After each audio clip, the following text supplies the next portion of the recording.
Have you ever wondered, after 70, is our memory still as sharp as when we were young?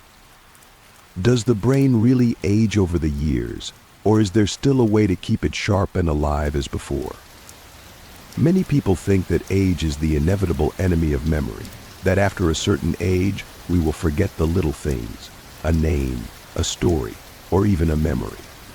But is the truth that simple?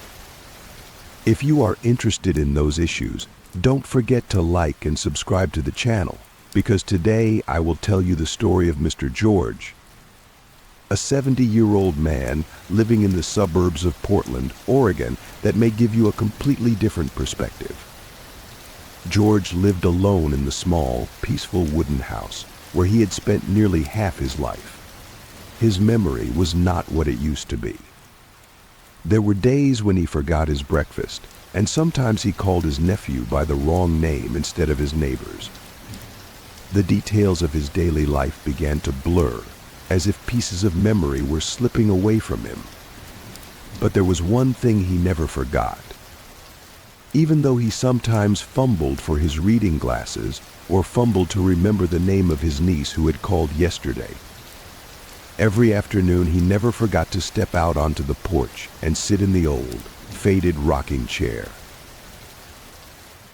The chair faced the small forest behind the house, where he and Martha used to walk together on autumn evenings. Under the red maple leaves, she would tell him about her simple dreams. She died almost 10 years ago of a sudden heart attack on an October morning when they were preparing breakfast. Since then, the kitchen has kept the same place where her glass was.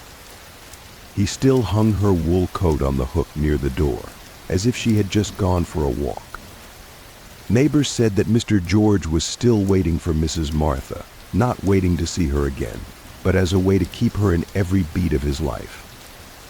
Even though time passed, even though new stories were no longer kept intact in his memory, her voice, her smile every time he told a joke, or the sound of her footsteps walking from the kitchen to the porch were always alive in his mind. He did not need to remember with his mind.